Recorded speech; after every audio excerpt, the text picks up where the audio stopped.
Good evening and welcome to Our Natural Rights here on alltalkradio.net. Mark Sargent, who is my guest this evening, is from Whidbey Island, Washington. He founded the Brimstone Fireworks Company in college, and that was shut down by the ATF his junior year in 1990. He spent 3 years as a sous chef at a Greek restaurant, won the first computer pinball world tournament in 1994, and was hired by a PC game publisher in Boulder, Colorado that same year. He played computer games for a living until 1997, where he acted as a ringer at conventions to help sell games. And then he stayed in the Boulder technology sector ever since. Not being married and with no children, most of his extensive free time is spent trying to unravel the hidden truths of our civilization and the never-ending search for the meaning of life itself. If Mark had to pick a single motto, it would be, hope for the best, prepare for the worst. A close second is, don't regret what you've done, regret what you haven't. He didn't want to be backing this particular controversy that we'll be talking about tonight. It has to be the craziest thing he could have gotten invested in. He's been looking for something that did not jibe with the globe, and he has seen nothing that doesn't work better within the closed system. Welcome, Mark, and thanks for taking the time for us tonight. Hi, Michelle. Thank you for having me. So I'd like to start just with a little bit about what made you start questioning the globe theory. And I remember you saying something about the monitors at work. Yeah, the monitors at work. Excellent point. 15 years ago, and that's not really when I got into it, it was actually right in front of me, and I missed it like most people. I had a whole bunch of monitors in my office, and they were all laid out, and I thought, it'd be cool if I had the same thing on all the monitors, so I thought I'd do a globe model. And, I did a quick search online and found, did a search for the picture of the Earth from space. Mm-hmm. And I noticed, that for whatever reason, all the pictures were the same. It was just rows and rows and rows of the same, 1969 shot that shows the bottom half of Africa, all of Antarctica, and mostly a cloudy covered Earth. Mm-hmm. And it was literally just one shot. And no matter how much I searched, there was only one shot. And I thought, okay, I'm not going to fight it. I think NASA sucks at this point, and I'll just move on and go to another picture because I wasn't going to use that picture. And it should have stuck in my head then that this is 2000 and there was nothing. There was only one picture of the Earth from space. And so, I completely dismissed it, ignored it, and then fast forward to last year, and I'd gone through, just about every conspiracy you could think of up until that point. And by then, I'd gone through, all the major ones. I won't discuss them here, but all the major ones. And there's one conspiracy for those people out there that don't know much about the conspiracy world. There's one conspiracy which is the runt of the litter. It's the one that even the conspiracy guys won't touch because it's just ridiculous. It's silly and ludicrous, and I wouldn't touch it. It's a folder. It's the movie you never want to watch. Mm-hmm. And it was called the Flat Earth Theory. And so I said, okay, I got frustrated one weekend. It's like, you know what? I'm not going to look at anything else. I'm just going to look at this thing, going to knock it out in a weekend, be done with it, and punch it out and never look at it again. Mm-hmm. And so I start looking at it, and slowly but surely, some of this stuff started making sense. And I was going, this can't be real. So then I decided to dedicate some more time to it, and I dug out the. Are you familiar with the Orlando Ferguson map? Does that ring any bells to you? No. Okay, it's called Flat and Stationary Earth. He was up in South Dakota. He did it in 1830, and he was a big Bible believer. But he drew this own map, and it wasn't quite flat. And most people don't understand. It's like when I say flat Earth, I don't mean completely flat. I mean it looks somewhat like a cross between a hubcap and a roulette table, where you kind of have a bulge in the towards the North Pole, and then it dips down and it sort of raises up just slightly at the edges. But that's where I started, and I thought, okay, I'm just gonna, because I used to design computer games back in the day, I'm just gonna treat this like any game simulation, and I'm gonna try to build it from scratch. And if any of the systems in the flat model didn't jibe, I would just abandon the whole thing and call it bunk and be done with it. I was trying to debunk this, just trying to smash it. So I get, about halfway through the systems, and I realize that everything's clicking. All the little parts of the systems are working, and so I'm going, okay. In fact, they're working better than a globe model. Everything in a flat model seems to be way more efficient and makes more sense. It's way easier to do in a flat model than it is in a globe model. So then I started looking into, the back history. Like, when did it become a globe? Mm-hmm. When did our world become this? What I'm holding in my hand. I know the radio people can't see it, but it's a little globe. Oh yeah, they can see when did it become? They can see you. Oh, okay. So when did it become a globe? And so I started doing the back history, and about 1514, Copernicus made he spearheaded this thing, and it went from a flat model, which we, that's what we knew this place to be, right, for 4,000 years, 4,500 years. Then it became a globe model. But the problem was, when he did it, we weren't even remotely close to proving it. Because technology-wise, how do you prove that a globe exists? Sure. And so, that was 1500. So you went 16, 17, 18, 1900. 1900, you have the first planes. But, planes couldn't even go above the weather until, the late 1930s, early 1940s, maybe even later, until you had pressurized cabins. And then really it wasn't until the space program, started up in 1957. And as I was looking at that, and as I was looking at the backstory, things got really, really strange. The world seemed to, everything that the world governments, and I call them the authority because, it's governments and very, very rich people and, sure, and royalty. I just lump them all into one group. Everyone started doing really, really strange things. And so as I was looking at that, I was also looking at places like Antarctica, which closed, and we can talk about that in a bit. Mm-hmm. But the point is that the globe model started to fall apart, and the more I stared at it, there was almost nothing that I saw that convinced me that this was actually true. And everything just kept going back to the flat model and going back to the flat model. And by the time I did the backstory, then I started thinking, okay, how would you convince people it was a globe? How would you hide what it really looked like? And everything that I ran into seemed to confirm that. Oh boy. So now you're putting on your tin hat and playing Twilight Zone yep, music in the background. And Yep.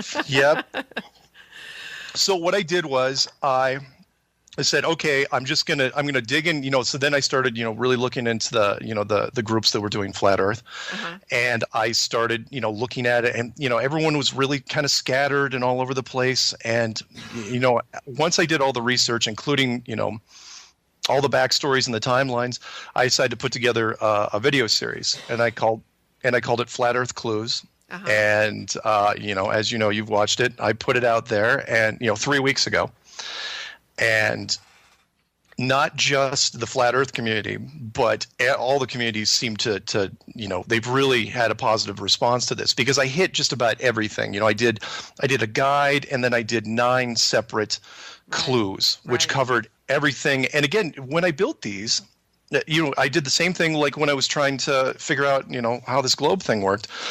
I was trying to debunk it. It was like, okay, I was debunking my work as I was doing it. So if there was a clue, and I never threw away a clue. So if there was a clue I didn't like, I wasn't going to do it. And, so by the time I got to the last one, which went into the GPS tracking in the Southern Hemisphere, mm-hmm, I knew I had something. There's definitely something here. Yeah. So, when we talked just a minute ago about how this model was in fact accepted by all the major religions on the planet, right? Yep. And so I kind of did a little bit of digging in terms of biblical support for this. Sure. And so I went to a couple of Bible passages, and I went to some definition pages, and basically this is what I got, because what we have not yet discussed is what you call the closed system. So I'm going to kind of breach that topic, and then feel free to jump in Sure. or to contradict me or whatever. Okay. So we have in Genesis the reference to the firmament, and God Yep. creating the firmament to separate the waters above the earth from those below. Yep. The word has been anglicized from Latin, which was firmamentum, which appears in the late 4th century Latin translation of the Bible. This in turn is derived from the Latin root firmus, which is cognate with firm. The notion of solidity is advanced explicitly in several biblical passages. The notion of a sky as a solid object rather than just as an atmospheric expanse was widespread among both ancient civilizations and primitive cultures, including ancient Greece, Egypt, China, India, Native Americans, Australian Aborigines, and also early Christians. The sky is depicted as a solid dome arched over the earth in both Mesopotamian and Indo-European mythologies and in poetry. The Sumerian sky god An, A-N, ruled these firmament-like heavens, which the wind god had separated from the flat disk of the earth below. In Isaiah 40:22, we see, it is he that sitteth upon the circle of the earth, and the inhabitants thereof are as grasshoppers, that stretcheth out the heavens as a curtain, and spreadeth them out as a tent to dwell in. So in Isaiah, he calls it a circle, not a globe or a sphere, but a circle. And I'm kind of fascinated by that because I was raised as a Christian. You know, I was raised in the LDS Church, and of course the idea of the firmament. And I have to tell you that this whole concept of firmament drove me crazy. If it's a firmament, that means it's firm. And if it's firm, then it's not sky, and it's not expanse, and it's not nebulous, and it's not millions of miles out there. So that has stuck in my craw for years. Perfect. Everything you listed there is absolutely perfect. And those were the little details I kind of left out when I was discussing the major religions. You hit them pretty much all. Okay. And yeah, that's what I was going to look for. Really was the firmament, because yeah, I mean, 4,500 years of religion saying, look, it's an enclosed system. There's some sort of barrier. Now, you know, some of the flat earthers will debate on what kind of that barrier is. You know, is it solid? Is it permeable, or whatever? But the firmament is about as good as explanation as any. And so when I went looking for the model to disprove this, I went looking for the firmament. You know, let's just call it what it is. So there were two things I was looking at, and the first one was when was the firmament discovered? Let's just, we'll just use that word from this point forward. Okay. And from what I could tell, and I touched on this a little bit in the videos, and again, I encourage everyone really to go through them. I'm giving you the Reader's Digest version of this, but what seemed to happen was, if there was an ancient culture, and I'm not going to go into groups necessarily like the Masonic or the Illuminati or pick, just let's say you were royalty hundreds of years ago, and someone gave you a map that showed you the true, nature of the world and what it looked like. Let's say you were, the king of Spain in 1600. Okay. What would you do with it? There's nothing you can do with it. I firmly believe, no play on words there, that nobody really knew. I mean, it was passed on from generation to generation as far as the elites were concerned, that, they probably knew what the earth looked like. But until you see it, until you have one of your own team that actually goes out and says, it confirms it on their own, what do you really know? Right. There's no technology to do it. So everything seemed to be fine up until about the early 1900s, and that's when we started exploring what we like to call the North and the South Pole. Right. And there was a guy named Admiral Byrd, and you watched this. He went up to the North Pole in 1926, and then he was recruited to start doing expeditions in the South Pole starting in 1928. And he went down, I think he had done 4 expeditions down there between 1928 and 1955. And, he did an interview in 1954, and it looked like, from what I could tell, they were sending him down there to see if they could find it. But he wasn't finding it. Okay. And so I think at one point they didn't even know it was there. It was like, well, he's already been down there 4 times and he hasn't found it. So maybe we should just start, using this thing up for resources, because Antarctica is millions and millions of square miles of resource rich land that most people don't know about.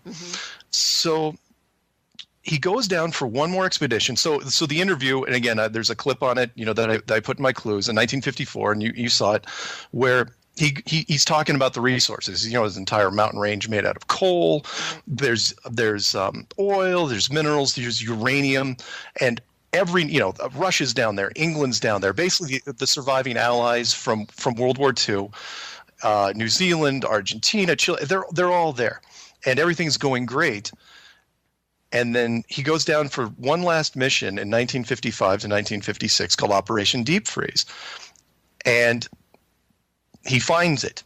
There's no doubt in my mind he found it, because one day everything was great, and Antarctica was made out of money, and it was again, it's that gag. It's like one day it's like, we are gonna make money, right?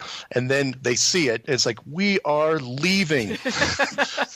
And everyone, they could not get off the ice fast enough, and everyone cleared out of Antarctica, and all of a sudden, they put up a treaty that most people don't even know about, the Antarctica Treaty, and they sealed off Antarctica permanently. And that treaty is still in place to this day. It's still in effect to this day. There were 10 nations that signed it in 1959, and every industrialized nation that comes online, when your country becomes, technologically relevant, you're forced to sign it. It's like, oh yeah, by the way, you're not going down to Antarctica ever, and they don't even question it. And for me, that was absolutely ludicrous. That's not how the world works. Everybody knows that, especially nowadays. With energy resources being as limited as they were. Is like, as soon as I saw that, I was like, there isn't an oil company around that would ignore this. They're trying to get into national parks. Exactly. And they're lobbying. They're spending millions of dollars on senators and congressmen to try to get in there.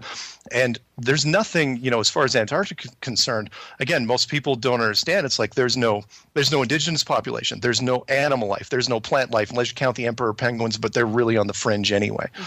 So they seal that off in 1959, and about that same time, they are doing high altitude nuclear testing straight up. In both the United States and Russia are firing nuclear weapons straight up, and I don't want to get into the debate as far as the nuclear fission conspiracy thing, but the fact is they're sending high explosives up, and they're sending up, and they did it for 4 years. And so I started looking, and it's like, okay, well, let's say they found the firmament. Let's say they found the outer edge, or whatever you want to call it out there. Something spooked them to such a degree. Something was so jaw-dropping that you seal off an entire continent, and you don't even open it for debate. I think the treaty right now is not up for revision until the year 2041. Wow. Which is utterly ridiculous. And then I go, okay, if you're going to do that, well, then you got to deal with the upper part. Because the firmament is really, everyone says, it's the upper part of the sky.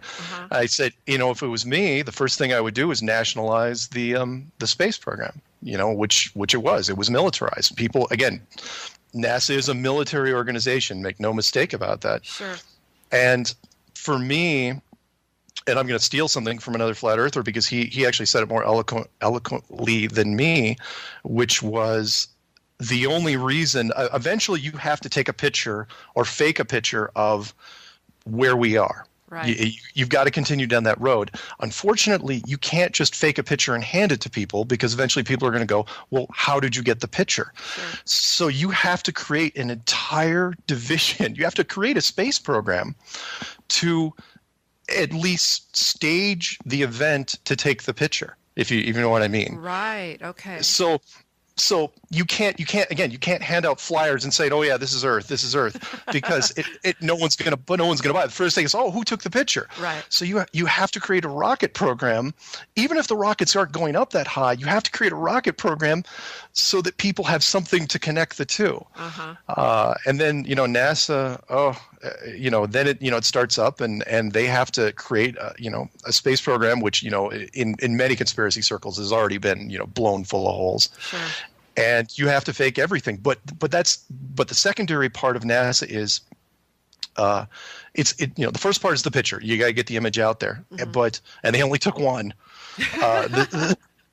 Well, again, that I'm sorry, they only released one. They didn't take any. But the other part is you have to make sure that there are no private space programs. That's the big key. You can't allow people.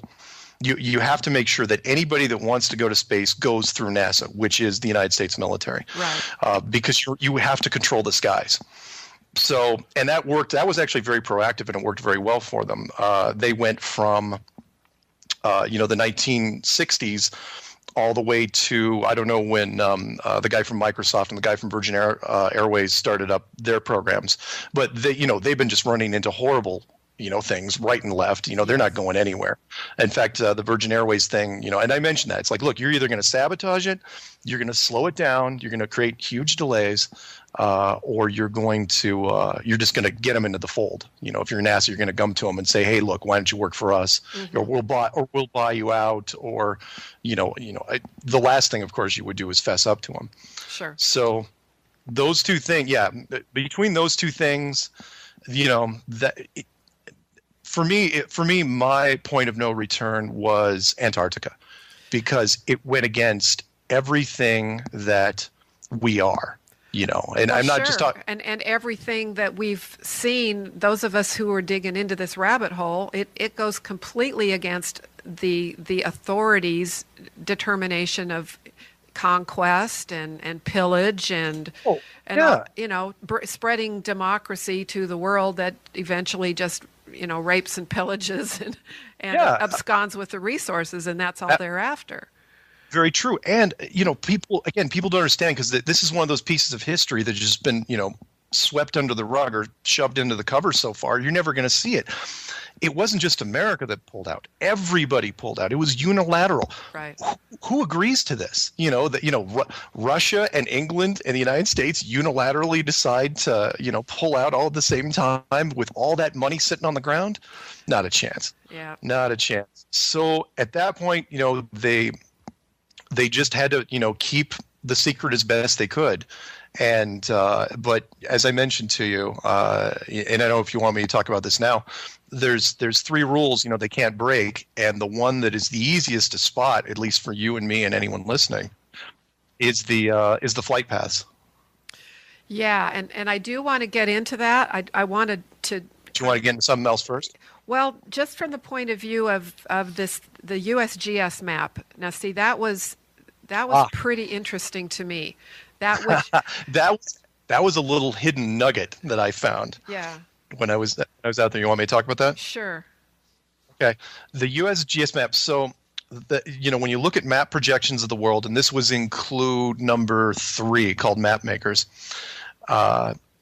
There is, when you go down, there's projections of the map. See the Mercator map, which is in most schools. So when you pull down the blackboard, pull down the map in front of the blackboard, that's right. The map you see is the Mercator map.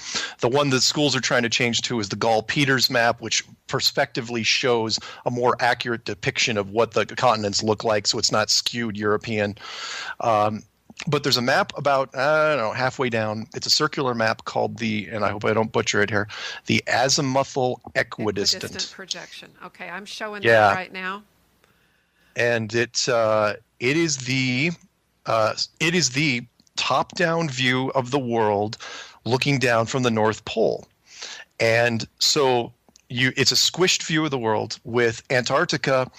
Instead of Antarctica being a continent, because you can't see it if this was, if you squished it, Antarctica is just a giant ring of frozen land around the outside. Mm-hmm. Now, what's interesting about this map is that, there's 3 things that are interesting about this map. The first is, when you look at it in Wikipedia, is that it is linked to, and it's the only map of all these projections that are on there that are linked to anything, is linked to the USGS. And for those of you who are outside the United States, and probably most of you inside the United States, you really should know these things, it stands for the United States Geologic Survey. Right. Which is a government organization that specializes in a lot of things, but they specialize really in geography and geology. And that is the map that they reference in their World Atlas. And I thought that was very, very interesting, because if you go to the Flat Earth section of Wiki, it is the exact same map. Right. But it is not linked. It is their own map, but they're absolutely, if you lay over them on top of each other, they're absolutely identical. So why is it not linked? And the other thing is that it is not just used by the USGS. You're thinking, well, that may be a fluke. It's also used by the United Nations. In fact, it is the United Nations flag. Okay, here comes the United Nations. So when you look at the United Nations flag, you are looking at the azimuthal equidistant map, which is used by the USGS, and it is also the flat Earth map. And what's interesting about the United Nations flag, and was pointed out by several people, including the NASA channel, which I'm going to give credit to here, is because he put it in all his shows, is that there's no Antarctica on that flag. That's right. And it's one of those things that misses everybody. It's like, okay, so it's a giant continent, 7 plus million square miles, and you're not putting it on there. Why? So is it assumed? Is it the outer ring? The outer ring. Is it the wreaths, the spiky wreaths on the outside? They never address it. And you'd think, the United Nations being, all one world, all one people, that you would include that somewhere. You would change the map to account for it. But they don't. And then another little trivia about that map is the reference, because you can see who proposed it and what year it was proposed. And this is the part that really I was like going, wow, it's not even in your face. I think somebody just left it in there and didn't notice, which was it was initially proposed 1,000 years ago. So you look and you think you're seeing a typo when it says, first proposed in 1000 AD. So you look at the guy who proposed it, and I'm not going to do his long name because it's Persian and it's really long, but the short version is al-Biruni, A-L, I think B-I-R-U-N-I. And you're thinking, who's that guy? And al-Biruni was a Persian scientist, lived 1,000 years ago, very well schooled, very educated, a real Renaissance guy when it came to science.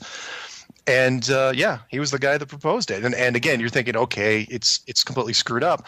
And that's when I noticed, because there's a little link on al-Biruni, and there's a moon crater named after him by NASA. Oh my gosh.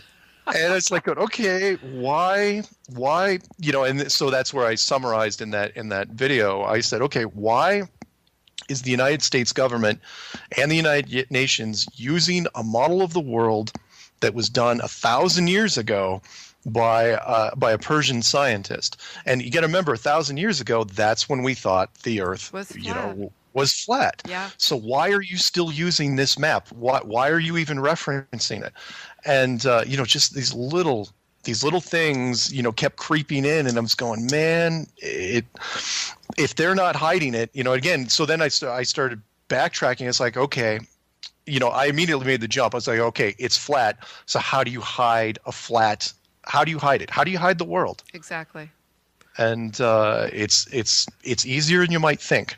Well, when we were doing our little pre-show thing, I was really kind of taken aback when you said, how can you prove a globe without using the word NASA? Yeah. Yeah, and I'm not going to take credit for that because somebody else came up with it, the hive mind of the internet. But it's an absolute point. How can you prove this globe is where you live without using the word NASA?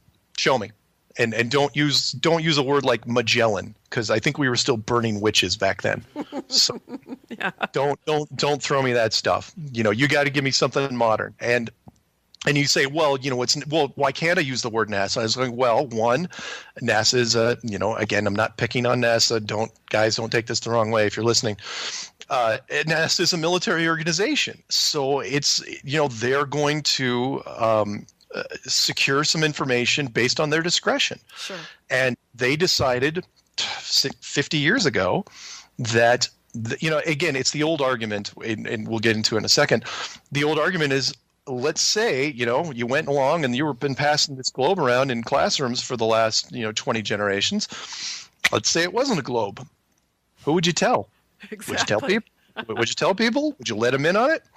I do not, I got to be honest. If I was there, Even though I like disclosing information, but man, it's a tough call because things change. And I don't know if we have time to talk about it, but we may get to that. But I cover it in one of my videos called Status Quo. Right, and that's a really good one. In fact, they're all great because they build on each other, actually. So I would definitely recommend those. So let's go to the moon mission. Oh, which part? Well, you were saying earlier that they had to concoct a space industry in order to be able to establish a picture of the globe. Yeah, and then you have to continue it from there. Right. You have to. The moon missions were. And people are going, well, I've already read in some of the forums, like, why are you talking about the moon stuff when we're talking about flat Earth? The two don't connect to each other. And I completely disagree because the space program initially was designed to protect this model. Right. And the moon mission was a continuation of that.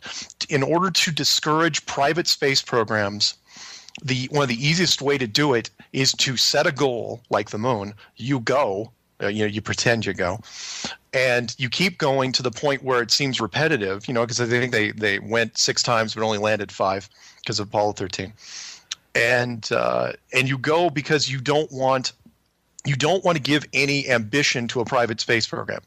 You want to just shut it all down. You want to control everything from birth to death. So when you go to the moon, it completely takes the wind out of the sails of anybody. It takes that motivation out of anybody that was aspiring to do that. Mm-hmm. Because if you waited long enough, same thing with the picture. If you don't take the picture, if you wait too long to take the picture, you're going to have somebody in the private sector that's going to say, I'm going to take the picture and I'm going to get the rights. I'm going to make a bunch of cash. Mm-hmm. And with the moon, same sort of thing. I mean, imagine, if a corporation, because they'd get sponsors.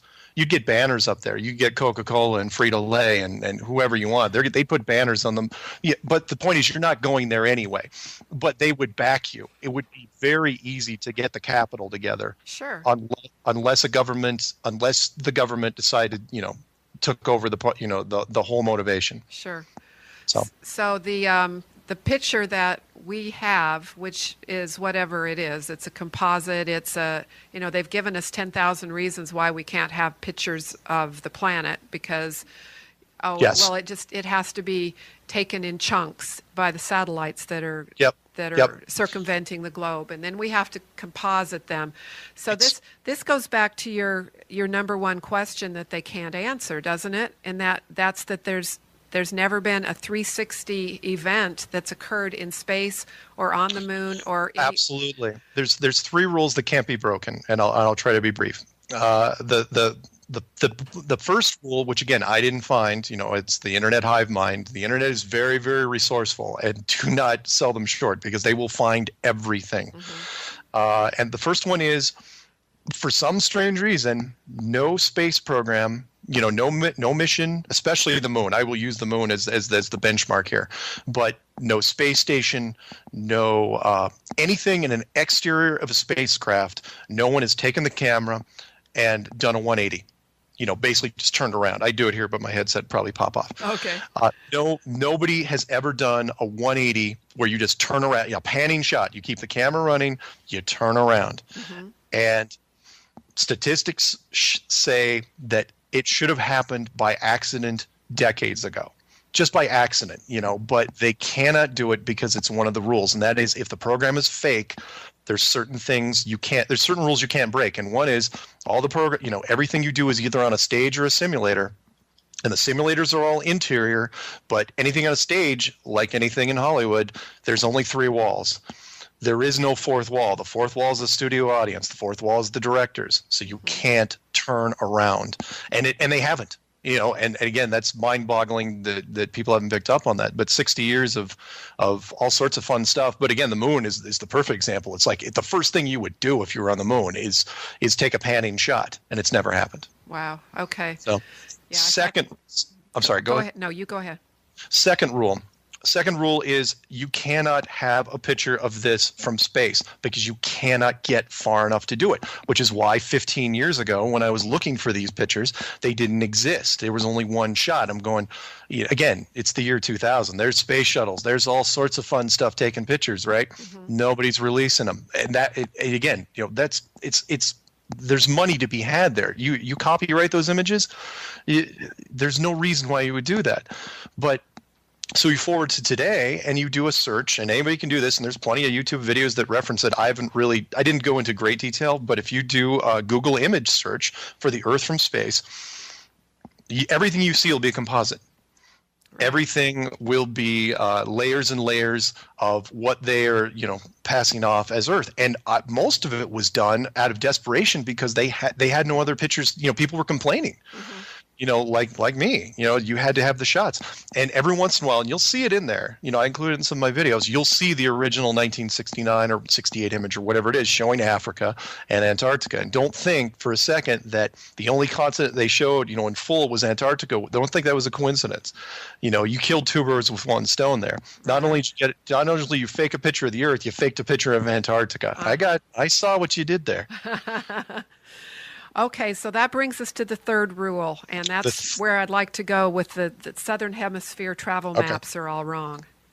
Okay, I learned about this last year sometime. There was a German guy who posted a video, and what he had done was he was basically just poking around trying to get flights in the Southern Hemisphere. That's basically everything below the equator, and that includes South America, Australia, and a big chunk of Africa. And he realized that when he was trying to fly from Australia to South America, he couldn't really get any direct flights. And you're thinking, well, it's the airlines, who knows what's going on. But the connections were really, really strange. They were sending him on really, really long distances that they shouldn't have been. And even though it was in German, I got what he was saying. So as I was building this, I started looking at stuff. And sure enough, I spent, I don't know, probably a good couple days just, doing pretend bookings, on flights.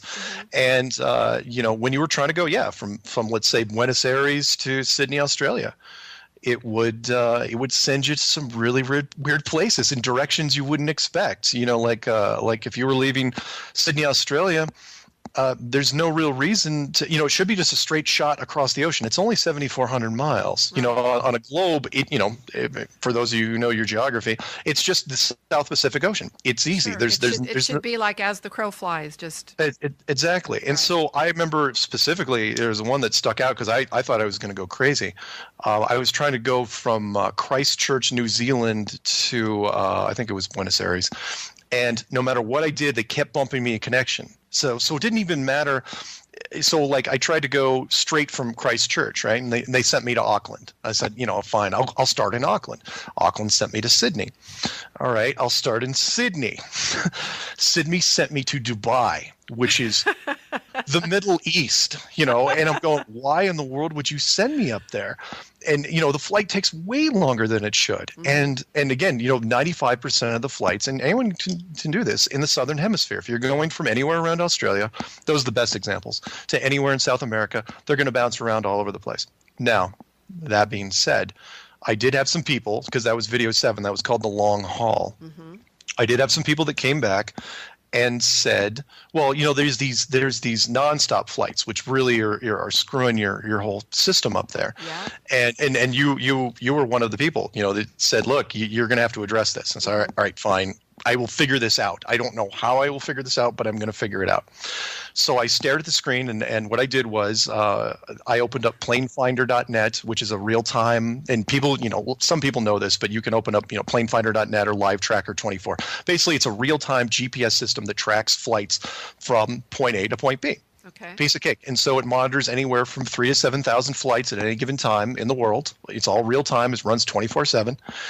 And I was taking a look at the oceans, and I was really taking a look at those nonstop flights, that supposedly went. There was one notorious one that went from Santiago, Chile to Johannesburg, I think. Okay. But that didn't really matter. The point was I was looking at the oceans, and I stared at the oceans, and I'm staring at the oceans. I'm staring at the oceans for days, and I'm not seeing any planes cross. And then I was going, that doesn't make any sense, because at the very least, I don't care about, at this point, I didn't care about the nonstops. I was going, well, connections are going to go over the oceans. Uh-huh. You're going to bounce over these oceans. So I started watching planes coming out of South America, and South America on a globe doesn't actually, it's not part of the flat Earth argument, but I figured, well, I'll just watch some of these planes. There was a plane leaving Buenos Aires heading towards Johannesburg, gets off the coast a couple hundred miles. I go and get something to drink, and it disappears. And I go, okay, that's fine. Maybe it's nothing. So I take a look again, and I look at the flights, and every flight, doesn't matter where it's coming from, it doesn't matter what direction, as long as it's in the southern hemisphere, as soon as it gets out over open water, the plane vanishes. On GPS, right? On GPS, drops off of GPS entirely, and then when you look at the specific flight log, it drops off the flight log after that as well.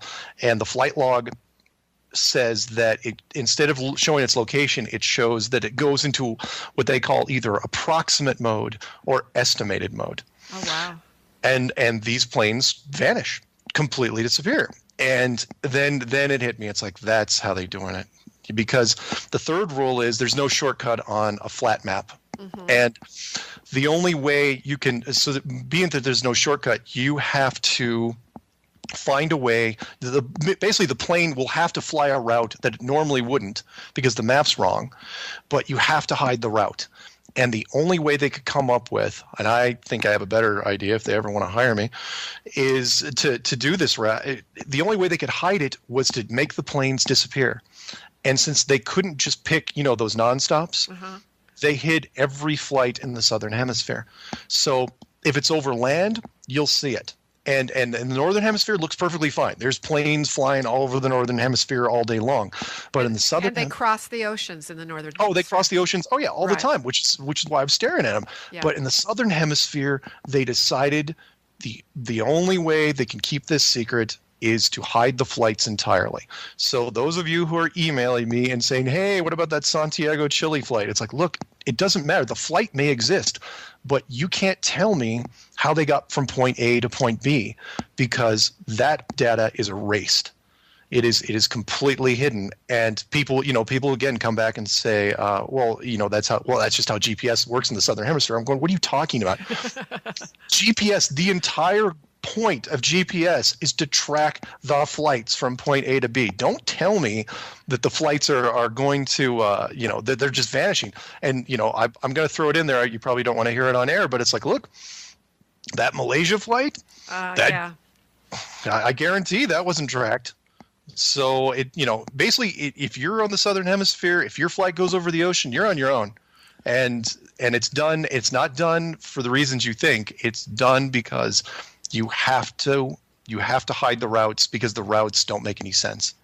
Well, and then, it's probably important at this point to clarify that the GPS system that we have all learned to love or hate, depending on your perspective, is a military application. Oh, sorry, I completely left that out. The GPS system was designed by the United States military. It tracks, where you are on your phone. Hey, that's fine, but it also tracks every plane in the world that's not a private plane that has a transponder. Mm-hmm. Every cargo plane, every military plane, every commercial plane, and there is no reason at all to hide. There's one reason to hide the flights in the southern hemisphere, and that is you have to keep people from looking. You don't want people looking down there because if you saw how someone actually got from South America to Australia, you would see that it doesn't make sense. If you're looking at a globe, if you're leaving South America, there is no reason for you to cross the United States and completely on the other side to go to Australia. There's no reason to do that unless the map is wrong. And the map is wrong. It is flat. I'm telling you. Watch, you'll see it if you look hard enough, but it takes 2 seconds. Planefinder.net, you'll start noticing it. Okay, so based on this premise that we've laid here and the concept of flights and the time it takes to go from point A to point B, et cetera. Yep. Let's say we have, if we accept the premise that the world is spinning towards the east and it is moving at approximately 1,000 miles per hour, yep. Then flights, let's say, that go from San Francisco to Tokyo and from Tokyo to San Francisco should take the same amount of should not take the same amount of time. Should not take the same amount of time. And this is an argument I didn't talk about in the videos because I don't want the math geeks to start throwing out physics. But I'll give you the choice because you can't have it both ways. And that is, if the Earth is spinning 1,000 miles an hour and your plane is flying with the spin, then that's fine. You can say, well, the gravity's locked it down and it's going with the planet. Right. However, if the plane is coming from the exact opposite destination, going the opposite way, then why against the spin, then why are those planes, why do they have the same amount of travel time in between the two? And of course, there's variations for the jet stream and crap like that, which we won't get into. Why is there about the same amount of travel time? Because you can't have it both ways. The plane is either going with the spin or it's going against the spin. But if you're, point A to point B to point A should not be the exact same thing. Right. And I think I know where you're going on this next one, and that is on the same thing. If the Earth is rotating at 1,000 miles an hour, that means if you're at the equator, and I'm rounding down to 1,000 miles an hour. Okay. If you're at the equator, it's spinning at 1,000 miles an hour. However, if it's a globe, then if you're standing at the North Pole, you're spinning at 0 miles an hour. Right. So centrifugal force, no different than a merry-go-round. A merry-go-round tries to throw you off if you're at the edge, but if you're standing in the middle of the merry-go-round, it's perfect sunny skies. So if the spin is 1,000 miles at the equator and 0 at the pole, then centrifugal force would say that there should be a weight difference. So if you weigh 200 pounds at the North Pole, then when you get to the equator, the centrifugal force, I'm not saying you weigh 20 pounds less. I'm not even saying that you weigh 8 pounds less. But you are going to weigh a little bit less, something measurable. If that's a fraction of an ounce, it should be consistent. And yet nobody talks about it. 1,000 miles an hour is a lot of speed. And it's like, yeah, it's a big world, 25,000 miles around, but, it's still, you still got to take that into account. Okay, so we've got about a little bit more than 5 minutes. And so okay. What do you want? What I would like you to tell us is, if everything that we've talked about is true, then why are they spending the kind of money they are on space technology and rocket ships and da-da-da-da-da? That's a good one. They don't want to. I wouldn't want to either. If it was my show, you would want to spend as little money as possible, because a lot of this technology is being used for nothing. And I'm going to use my neighbor here. I'm going to throw his name in because chances are he wouldn't listen anyway because he moved out. I had a neighbor. His name was Wayne Ottinger. He was an old NASA tech guy, nuts and bolts guy. He actually built. He was first name basis with all the astronauts, and he built the original moon lander, which was supposed to be a convertible, by the way, but that couldn't work really in the whole studio production. So, but he built that, and spent millions of dollars, and his entire career, was spent building this, and it was never used. You have to spend the money. It promotes industry, but you spend the money because you have to spend the money. You have to build. The space program has to employ jobs. You have to make it seem somewhat feasible. Mm-hmm. You can't just say, again, like the picture. You can't just take the picture. You have to explain how you took the picture. And if that means you have to hire every engineer and nerd that wants to get into the program, you hire them. You pay them the money. You build the stuff.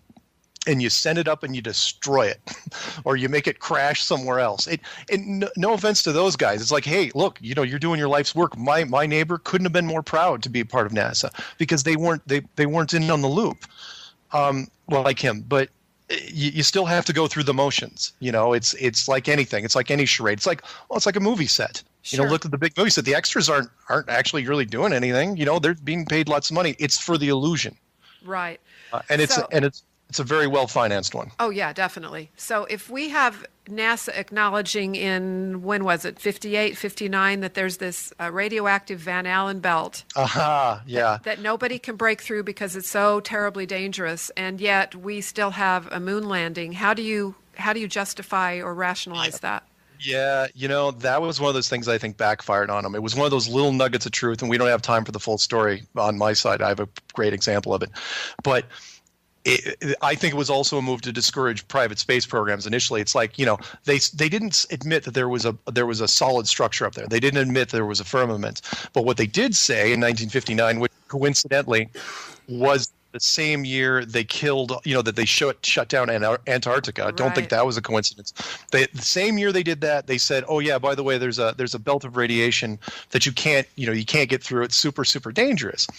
But unfortunately, they had already committed to, the program. I think it was probably a bad move to say that, because nowadays, we know that the space capsules that threw that didn't have near enough protection, if the radiation belt was even real. Right. So basically you fake a radiation belt, if that's even real, and then you have to fake a craft to go through it. Unfortunately, the technology that you have to go through it doesn't match up with what you're trying to go through. Right. So it's like, oh, we're just sending them anyway, and they're fine, and yeah, don't worry about it. Yeah, and NASA, we just call it never a straight answer. We don't even bother to call it NASA. So I thought that was fascinating. And then we've got a minute and a half, so you get to explain this in a minute and a half. Okay. How do we explain the movement of the sun across the sky and the equinox, solstices, seasons, and tides? Got it. I'll lump it all up in one thing. Okay. Stars, planets, sun, moon. Okay, we'll break it in two sections real quick. Stars and the planets, they are projected. They are not there. They are a beautiful, beautiful image. You can look at them. I encourage people to go out and stare at the stars. They're great. The moon is being projected on. I do not know what the moon is, and a lot of people don't either. I encourage people to visit a YouTube channel called Crow777. He takes high-def pictures of the moon, high-def movies, and he's found some really, really weird stuff. Yeah. The sun appears to be a projection system of its own. It is not 92 million miles away. I do not know how far away. It could be, as far as I know, a light bulb in a cage. I hate to say it. Well, and then we've got scientists like Eric Dollard, who is saying it's not a fission, it's not a fusion. Yeah, absolutely. Listen to that guy. I mean, he sounds like a crazy person in a car, but it makes sense. And in this model, it makes perfect sense. He goes, yes, I don't know what the sun is, but it's not what people think it is. Right. It's generating light, but he goes, there's no fusion there. There's something else going on. Right. And I totally buy into it. And it mostly resonates with the electric universe, the electric sun. Yeah. Those types of things. He called it a transformer, which sounds a lot like a big light bulb, doesn't it? Sure enough. All right. Well, we made it. I think we touched almost everything I wanted to touch on, and you did a superb job. So I'd like to send everybody to Flat Earth Clues. Mark Sargent is the gentleman that we've had here tonight and does those videos very well. And he also invites your comments by email or by calling him. Yep, my phone number's on there. Feel free. And he may need to actually create another phone line because it's getting a little nutsy out there. So Thank you so much, Mark, and maybe we can expand on this in the future. And I really appreciate you taking the time tonight. Thank you. It was my pleasure. And we'll see you again next week. We have a great guest for you, and I urge you to join us. Same time, same place, and we'll see you then.